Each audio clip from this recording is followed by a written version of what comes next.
Olá, amigos da TV Câmara, muito boa noite. Estamos iniciando a partir de agora o nosso programa Fala Vereador, com a companhia sempre importante do repórter cinematográfico José Fernando, nosso querido intérprete de Libras, também juntamente conosco, o Jean, a sonoplastia a cargo de Richard Maus, edição de Samuel Moreira e suíte de produção, querido Abelardo, do Fluminense. Diga-se de passagem, boa noite, obrigado aos colegas que nos ajudam a chegar no recesso do seu lar. Falando no seu lar, muito obrigado ao senhor e à senhora que mais uma vez nos dá o prazer da companhia. Hoje, quando recebemos a visita aqui na edição do Fala Vereador de hoje, vereador Roberto Rivelino da Cunha, do PSDB, ao qual dizemos muito obrigado por ter atendido o nosso convite, estar aqui para conversar com a comunidade tajaiense, os munícipes, sobre o seu trabalho parlamentar, sobre vários assuntos de interesse da nossa coletividade. Aliás, diga-se de passagem também, já ficou programado várias vezes e determinadas situações não davam certo para que a gente fizesse o nosso programa. Hoje está aqui conosco, muito obrigado. Boa noite, vereador. Boa noite, Carlos Antônio. Um prazer em poder participar do teu programa. Quero dar uma boa noite a todos os telespectadores, inclusive o seu Peu que nos acompanha sempre. O seu Peu é aqui no programa Fala Vereador, nas Minha ordinárias. Minha marca é registrada, querido, seu Peu é muito querido. Tá certo. Ele nos acompanha. E estamos aí, queremos deixar assim cada vez mais claro quais são as nossas bandeiras, por que a gente veio para a política, qual é o nosso propósito para fazer a mudança que tanta população deseja, né?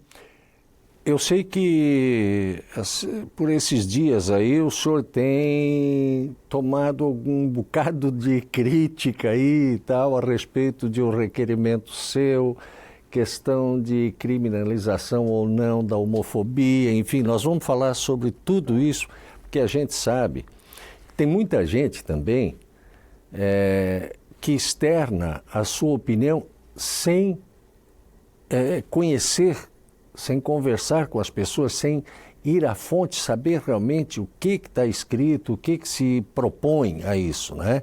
Então, nada melhor do que o senhor estar hoje aqui para a gente conversar sobre isso, o senhor deixar bem claro para os nossos telespectadores. Eu já agradeço a oportunidade. Por favor. Para mim é uma oportunidade. Mas nós vamos iniciar o nosso programa, meu amigo, minha amiga, obrigado pela sintonia, pela companhia com o programa Fala Vereador, com uma situação que aconteceu no mês passado. Foi a questão da marcha, também um assunto polêmico.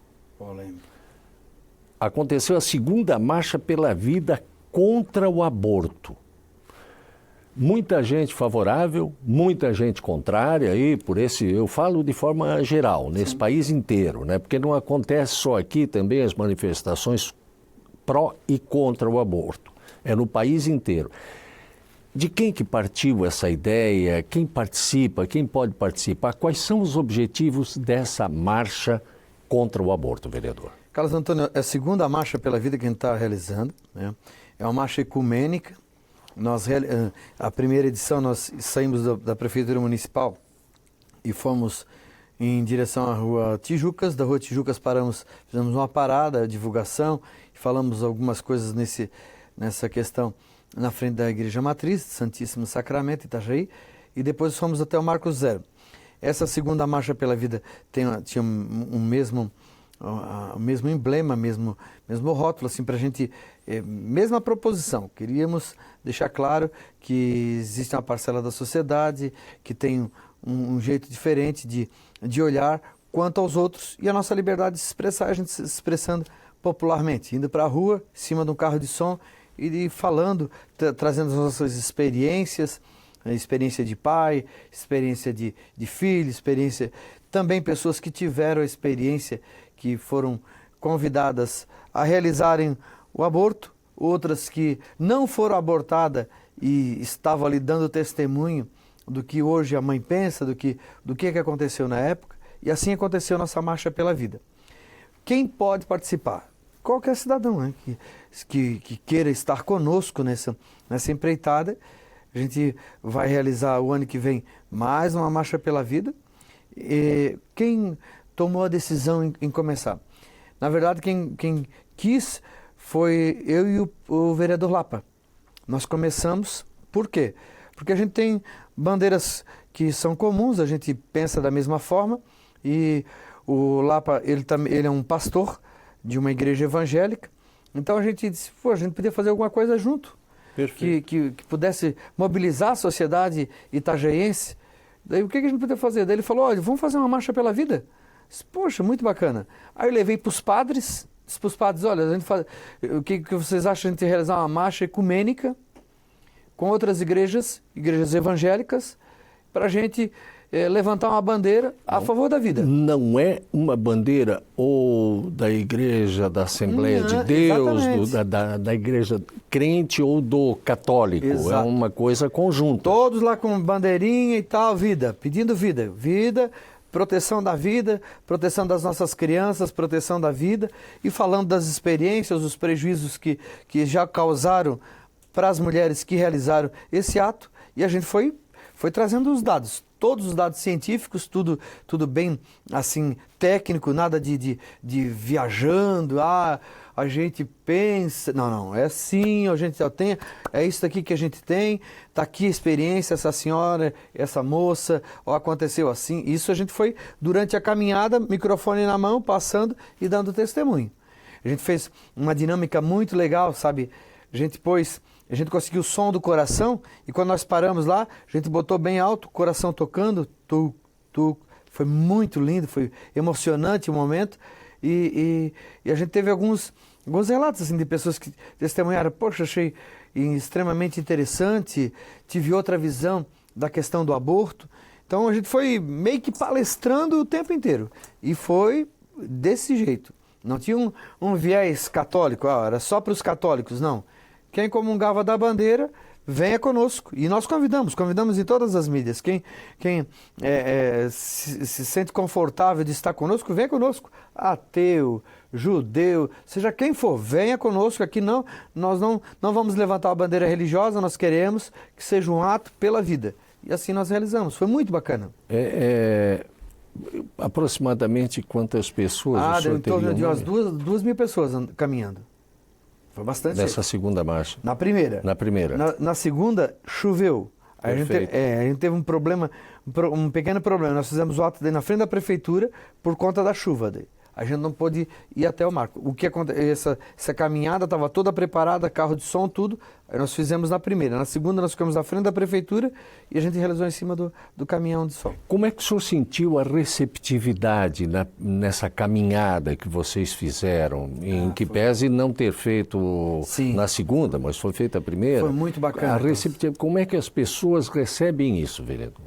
É bacana porque... Alguém contrário, por exemplo, veio conversar e tal com vocês ou não? Para te falar bem a verdade, assim, a gente percebeu que algumas pessoas eram contrário, e as que eram contrário pararam, e eles fizeram alguns sinais e tal, e começaram a ouvir, e não se manifestaram.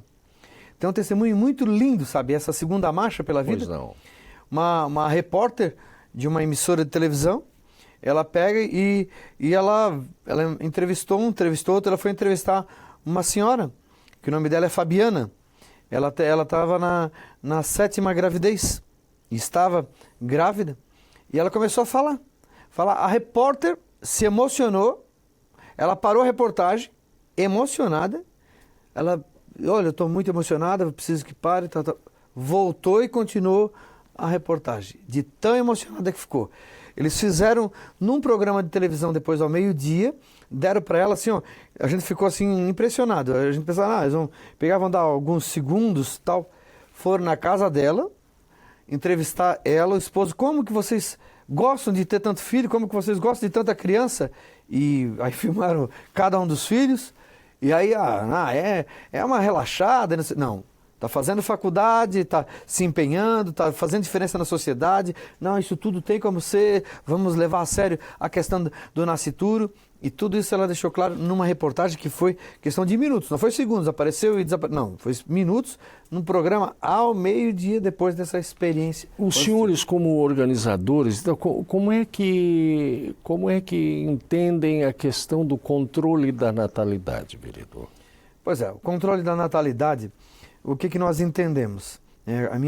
Agora é uma opinião particular, pois não, claro. Uma concepção daquilo que eu me debrucei ao longo da minha história, né? Eu entendo que o controle, ele pode ser um controle. Pode haver. Pode haver. Mas o controle tem que ser natural. Controle natural. E nós temos controle natural. E esses controles naturais, eles podem, mas pode dar furo, pode errar? Pode até acontecer. Como abortos já cometidos não foram sucedidos e as crianças nasceram. Então, eu entendo sempre que é um plano maior e por mais que a ciência está aí, nós precisamos dela, nós utilizamos dela, é uma das maiores ferramentas.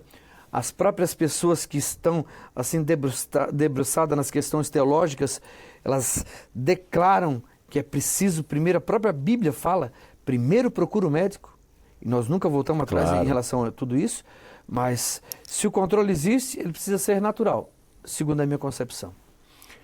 Nós vamos a um rápido intervalo, se o senhor me permitir. Eu gostaria já de deixar ao senhor, porque a gente retome o nosso bate-papo aqui, a nossa conversa. É um assunto diferente, mas é bastante correlato. A questão, em termos, óbvio, do suicídio em nossa cidade e na nossa região aqui, que, aliás, um índice extremamente alto ultimamente tem acontecido. O senhor fala a respeito? Fala, com certeza. Peço licença ao senhor e a senhora também que está conosco aqui na edição de hoje do programa Fala Vereador. Temos a companhia do vereador Roberto Rivelino da Cunha, o Beto Cunha, do PSDB. Um instante só, a gente já volta.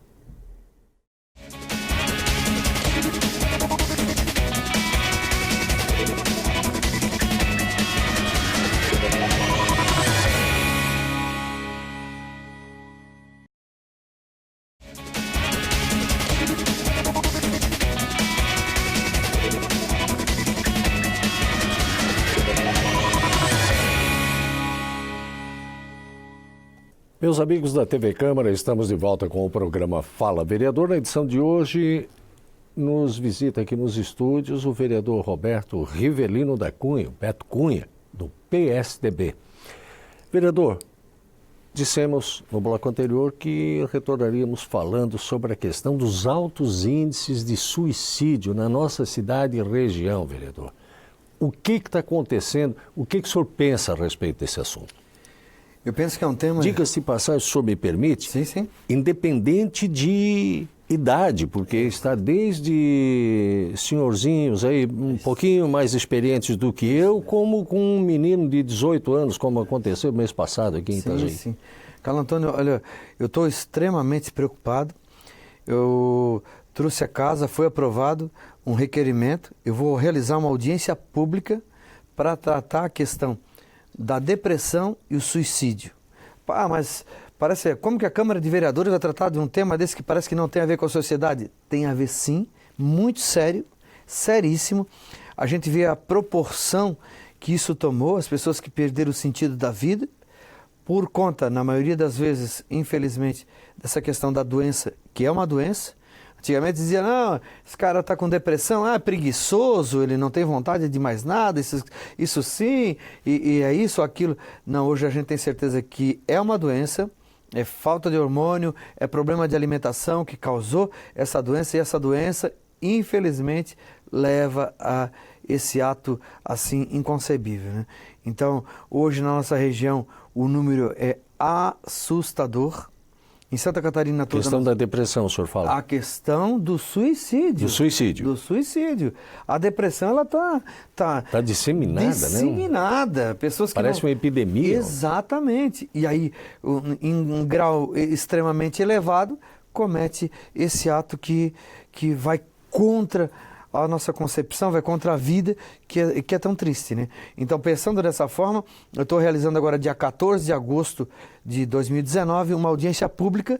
Vou trazer intelectuais, pessoas que possam realmente trazer ferramentas e, quem sabe, a gente possa oferecer para a nossa estrutura municipal. E como eu fiz das outras vezes, também a gente pode levar um deputado, levar um senador, oferecer para o Brasil, quem sabe até um resultado de uma audiência que a gente pode vir com pessoas nessa expertise e perceber que a questão está na escola. Hoje o índice, tu não tens noção, Carlos Antônio, do índice de crianças e adolescentes cometendo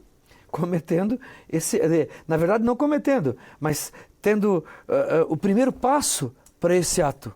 Então é um absurdo. Que não se percebe. Que não se percebe. Por quê? Porque não veio para a mídia, porque a gente não soube, mas aí conversa com os professores, teve um que cortou isso, tem um que fez aquilo, tem um que fez aquilo, e a gente sabe que aqueles atos ali, todos os atos, é naquela direção, no viés da perda da vida. Não, da perda da vida mesmo, infelizmente. Então, é extremamente interessante esse desabrochar da sociedade para esse lado tão ruim. Tem que chamar nossa atenção, tem que chamar nosso interesse, e diante desse grande problema, eu estou promovendo essa audiência pública. Dia 14 agora de agosto, vai ter uma audiência pública aqui nessa casa, e nós trataremos a questão da depressão e do suicídio. Esse viés suicídio, além da questão da depressão, poderíamos englobar a questão das drogas nesse, sim, com certeza, nessa situação? Claro. E não só as drogas, existem vários motivos. Só que a gente, pela estatística, o volume maior do ato provém da depressão. Da depressão. Então, por isso que a gente fez as pesquisas e tal. Qual é a maior fonte desse prejuízo? É a depressão. Então, vamos tratar sobre a depressão e a questão do suicídio. Hoje, as questões de saúde no país estão aptas a tratar desse assunto, na sua opinião? É um grande problema mesmo. Hoje não se trata como se deveria, e numa proporção gigantesca é algo irreversível. Quando vê, já cometeu. Aí vai lá no histórico, percebe, ele procurou um parente, mas ninguém achou que era tão sério. Procurou um médico, não achou que era tão sério, que ela não ia chegar a esse ponto. E aí o absurdo. Perfeito. Procurou a mãe, aí no caso de uma criança, procurou o pai, mas não, porque ela estava meio chateada, nunca levou a sério o suficiente. Então, voltando à tua pergunta, a saúde mental, o nosso sistema, ele não está preparado para lidar com um assunto tão caro para esse momento da sociedade. Se de repente a gente conseguir, nós conseguimos curar esse problema ao longo do tempo, ótimo. Só que o fato é o seguinte, hoje nós não estamos preparados. Foi algo que aconteceu tão rápido, essa perda do sentido da vida, do gosto pelas coisas, no aspecto satisfatório. Sim. Não sente satisfação para nada, e aí vai lá e comete esse ato tão horrível. Muitas vezes por depressão, o volume maior é depressão. Infelizmente, alguns por conta da questão da dependência química e os vícios, e outros, infelizmente, por uma loucura. Chega, toma uma loucura, quando vê, aí não tem como voltar atrás. Quando o senhor fala e refere-se a crianças, por exemplo, o pai e a mãe trabalham fora o dia inteiro. Chegam à noite, pegam o filho na escola, o filho chega da creche, aliás, um nível um tanto quanto um pouquinho mais, mas digamos assim, questão da adolescência, questão da pré-adolescência, a criança, o jovem chega em casa querendo conversar, mas não tem com quem. Exatamente. Essa situação também, e a gente, nós, os pais, não, depois a gente conversa, porque eu tenho que agora fazer o jantar, eu tenho que lavar uma roupa, tenho que dar uma limpada na casa, porque amanhã sai o pai e a mãe cedo também, depois a gente fala.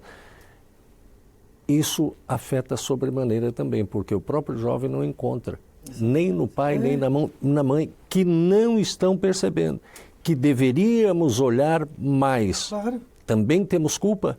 Com certeza, Carlos Antônio. Tu imagina, quando tu eras criança, quando eu era criança, tudo, o mundo, o meu mundo, qual é o meu mundo? Meu pai e minha mãe, né? A gente até tem aquela expressão de dizer assim, o mundo inteiro sorriu, às vezes o mundo inteiro que aquela criança está falando, o pai e a mãe sorriu só. Aí tu diz, mas o que está falando? Não é o mundo inteiro, não é o mundo inteiro que pensa assim. Não, mas o mundo inteiro, para a criança, é o pai, é a mãe, às vezes o irmão mais velho, são aquelas pessoas da realidade dele que ele está esperando depois do trabalho. Eu estou muito cansado. Mas é aquele momento que está esperando um retorno. Infelizmente, também, diga-se de passagem, quero dizer a todos os telespectadores também, fique muito atento aos meios de comunicação que são entregues às nossas crianças hoje. Meios de comunicação que entregue para uma criança, isso é precoce, entregar meio de comunicação para a criança, porque já foi aqui debatido, já foi comprovado que tem desenhos que incentivam a essa prática. Na internet existe aqueles joguinhos aí, que já foi alertado e tal, tinha a criança se mutilando aí. Mutilando, isso não é fake, isso não é fantasia, estava lá as cores de cada situação que representam a morte, e para uma criança que num ato voluntário, um ato corriqueiro ali, o pai de repente chegou em casa muito cansado, de repente a mãe já não deu atenção suficiente, infelizmente pode acontecer sim. Quando eu pergunto ao senhor sobre pai e mãe, que também sou pai e tal, eu pergunto porque a gente está muito acostumado, e aqui uma crítica construtiva, a mim próprio, inclusive, né? Eu me incluo nessa crítica, a nós pais, que trabalhamos fora, estamos cansados, enfim. Mas vamos dar uma olhadinha, não é simplesmente esperar um bilhetinho, um telefonema do professor, do diretor da escola dizendo que alguma coisa está acontecendo. A gente, o pai, a mãe, tem a obrigação de fazer isso. Ninguém pediu para nascer. É real. Perfeito. Cara. É isso aí. Eu tenho 5 filhos, né? Aí a minha filha mais novinha, minha caçulinha, o nome dela é Amabile. Esses dias, ela está com 12 anos, esses dias ela chegou para mim e disse, eu quero que o pai vai dormir comigo. Eu morto de cansado, rapaz. Eu peguei, deitei.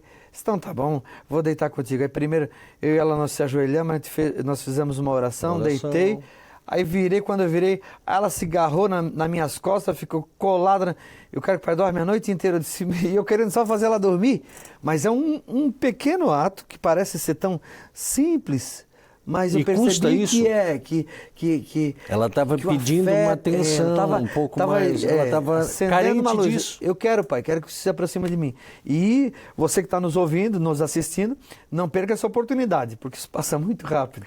E eu acho que a gente deixa muito, eu sempre digo uma coisa, na escola é conhecimento, educação é dentro da residência, dentro da casa da gente, do lar da gente.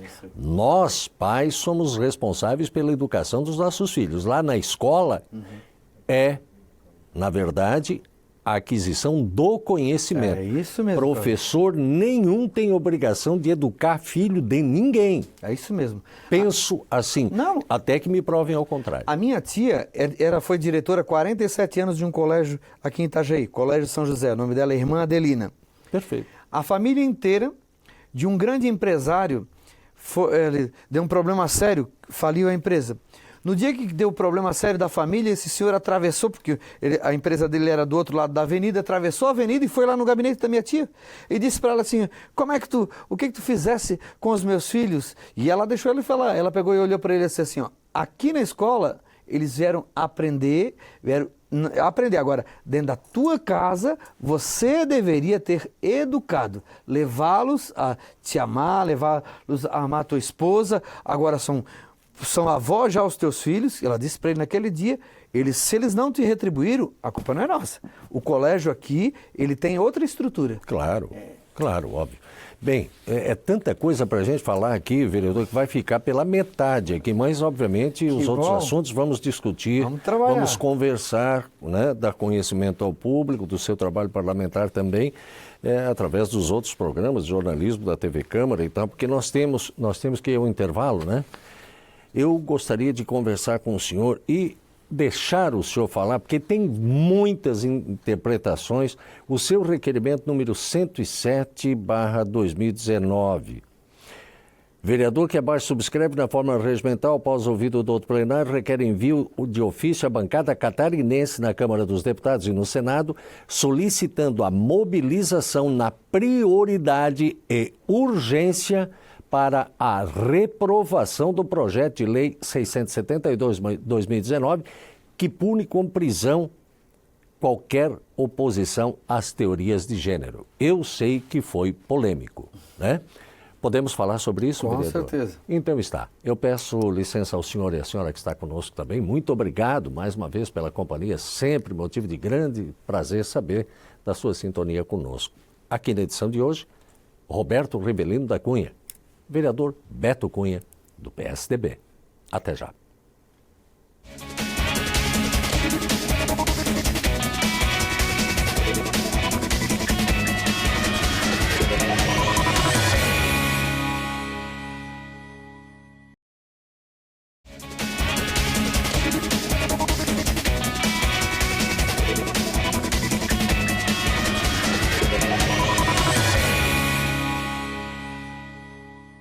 Meus amigos da TV Câmara, estamos de volta com o programa Fala Vereador. Hoje a visita do vereador Roberto Rivelino da Cunha, Beto Cunha, do PSDB.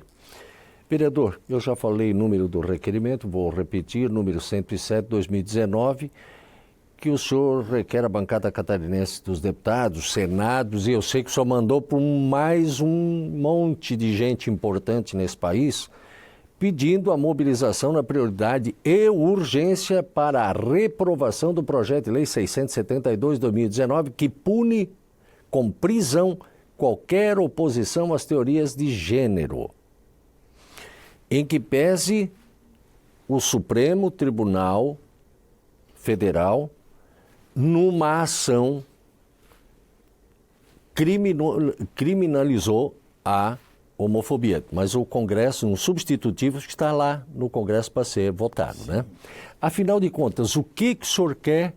Qual o objetivo deste seu requerimento, vereador? Então, o que acontece?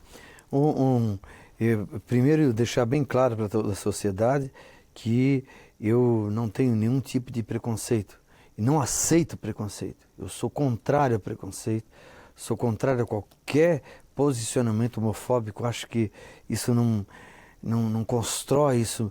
De forma alguma admito que alguém humilhe outra pessoa por raça, por opção, seja o que for.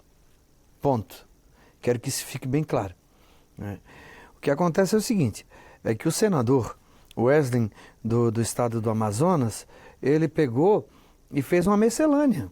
Ele pegou um projeto de lei, construiu um projeto de lei, uma miscelânea. Ele colocou a questão racial, ele colocou a questão nacional, ele colocou no projeto de lei dele para criminalizar a questão de opção e também colocou ideologia de gênero. Então, ele faz uma misturança toda e joga para o crime racial. O crime racial é inafiançável. O que eu fiz com esse requerimento? Eu quero ter a liberdade e me expressar. Eu não aceito, eu aceito. A ideologia de gênero, sim, a ideologia de gênero, não. Agora, no projeto dele, diz o seguinte, ninguém vai poder falar nada. Quem falar o contrário, está preso. Ah, mas é um exagero. Exagero não, na Alemanha, essa lei já está em vigor e tem um pai que está no blog do padre Paulo Ricardo, é um padre muito famoso, intelectual, de altíssimo gabarito. O que ele diz? O que fala nessa reportagem? O pai não deixou a filha ir à escola, porque a filha não queria, ele assumiu a responsabilidade. Então fica em casa hoje, porque naquele dia tinha essas aulas. A polícia foi na casa do pai e prendeu o pai, saiu gemado. Então o crime que que esse senador está trazendo para essa temática não tem a ver. Ele misturou homofobia com ideologia de gênero. Imagina, não tem cabimento. A única coisa que eu quero é que se retire ideologia de gênero de toda a PL. Uma pequena retificação. O que o senhor define como essa ideologia de gênero, vereador? A ideologia de gênero é uma construção social, Carlos Antônio. Ideologia sempre parte de uma ideia. Então, não é ciência. Ciência é biologia. Ciência é outra coisa. Ideologia é uma ideia. Tem alguns que têm a ideologia do buraco negro, a ideologia do sol, a ideologia sei lá do quê. Então, algumas pessoas pegaram e criaram a ideologia e utilizaram essa palavra, gênero. Então, dentro dessa proposição, aí eles foram criando os termos técnicos. O que poderia fazer, qual a experiência que pode fazer, o que pode fazer. Então, uma construção social. Eu posso ser o que eu quiser, a hora que eu quiser. Sou aqui, sou ali. E estão tentando trazer isso para a lei.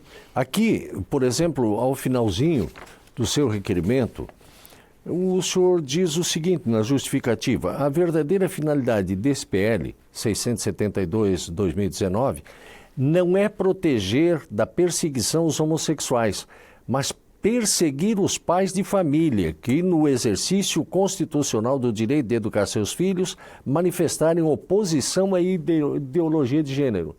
É isso mesmo. O que eu quero com esse requerimento? A única coisa que eu quero é que se retire da PL essa exposição, ideologia de gênero. Eu quero a liberdade, nós queremos a liberdade. Os pais querem a liberdade. Todas as classes têm as suas liberdades para poder se expressar. Então o pai ele precisa dessa liberdade de dizer, eu não quero. Agora, se você disser que não quer, está preso, segundo a lei dele. E preso, crime racial, crime inafiançável. Então, mas eu não aceito essa ideologia, mas na lei está. Ideologia de gênero. Então, como que se na lei está, traz ideologia de gênero para crime racial? Então faz uma misturança total, e aí a gente vai ficar batendo palma, porque aí chegaram, algumas mídias pegaram e disseram, o vereador é isso, o vereador aquilo. Não é verdade, não é verdade. Pode procurar meu histórico, todo o meu histórico é voltado à questão social, é voltado à questão da afabilidade, da amabilidade. Não existe nem um fato na minha história que manche ou que me leve qualquer tipo de preconceito. E eu não aceito preconceito, não aceito. Todo viés da minha conduta antes da política ou na política sempre foi para construir. A minha bandeira, Carlos Antônio, ela não é família e vida. A minha bandeira é vida e depois família, ou seja, a vida em qualquer circunstância. Por isso que eu defendo a questão da vida na concepção, antes da concepção, a vida animal. Eu defendo e sempre vou defender. Mas aquela pessoa está em estado vegetativo. É a vida. Nós precisamos preservar a vida. O cachorro precisa ser maltratado. Eu não aceito. A vida em primeiro lugar. Por isso que as minhas bandeiras, primeiro a vida, depois a família. Agora, jamais eu iria contra a vida ou jamais ia promover um preconceito, seja de qualquer nível. O que eu entendo é que nós precisamos preservar nossa liberdade. Os pais precisam da liberdade. Eu entrei na política porque eu me decidi em viver algumas bandeiras e duas específicas, vida e família. E não volto atrás, não volto atrás. Entendo que elas precisam ser preservadas, a família tem sido atacada de tantas formas e a ideologia de gênero foi tirada do Plano Nacional de Educação, do MEC, foi tirado do Plano Estadual de Educação, foi tirado dos planos municipais de educação. Então agora está tudo tranquilo, está tranquilo? Como é que me aparece agora ideologia de gênero numa PL criminalizando quem é contra? Então, eu não posso me expressar, não posso ter liberdade nenhuma. Então, eu só quero que no artigo 20 seja pensado, só tira ideologia de gênero. Só isso, somente isso, que nós retiramos desse artigo ideologia de gênero. Não é nada mais que isso. Perfeito, acho que foi bastante clara a sua colocação, o que o senhor pensa, explicou a sua ideia a respeito, explicou o que consta do seu requerimento, que o senhor pensa, o que o senhor quer como cidadão, como pai de família, como legislador desta Casa de Leis. Que pena. É sempre muito agradável conversar com o senhor, o tempo é bastante exíguo, mas com certeza haveremos aí de voltar sobre este assunto, inclusive vai render mais, o senhor sabe disso, né, vereador?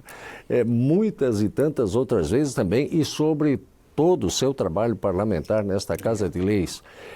De forma rápida, eu acho que o senhor não tem os números exatos, mas o senhor, até o presente momento, quantas indicações? A indicação, nós temos mais de 300 indicações. Requerimentos? Requerimento, mais de 70 requerimentos. Projetos? Projetos de lei nós temos sancionados 6 e tem 25, 26. Em tramitação? É em tramitação. Perfeito. Esta é a produção do vereador Roberto Rivelino da Cunha, Beto Cunha. Vereador Beto Cunha, é sempre motivo de satisfação conversar com o senhor, bater um papo. E não é nem uma entrevista, eu acho muito agradável a gente discutir isso, assuntos que sejam de relevante interesse da nossa coletividade. Como o senhor disse, isso não interessa a coletividade. Interessa sim, tem que ser discutido nessa Casa de Leis. Obrigado, que Deus lhe proporcione muita saúde ao senhor, à sua equipe do gabinete, à sua família, enfim, para continuar esse trabalho que o senhor vem fazendo em prol da sua bandeira, em prol da bandeira de tantas pessoas, né, que o elegeram e aquelas que não votaram no senhor, que hoje podem apreciar também o seu trabalho como parlamentar. A todos, né, das suas ligações, muita saúde, muita paz e que o trabalho continue. Muito obrigado ao senhor, uma boa noite, vereador. Obrigado, Carlos Antônio, boa noite, sempre um prazer poder ser perguntado e questionado, e eu fico muito feliz, porque o teu trabalho é um trabalho que nos enriquece, nos dá vontade de vivê-lo intensamente. Obrigado mesmo. Obrigado ao senhor, uma boa noite. Ao senhor e à senhora que está conosco até o presente momento no programa Fala Vereador, tivemos o prazer de recebermos aqui nos estúdios, na noite de hoje, vereador Roberto Rivelino da Cunha. Vereador mais conhecido, e quem não conhece em Itajaí, Beto Cunha, do PSDB. Senhoras e senhores, façamos todos uma grande noite, até o próximo programa. Boa noite.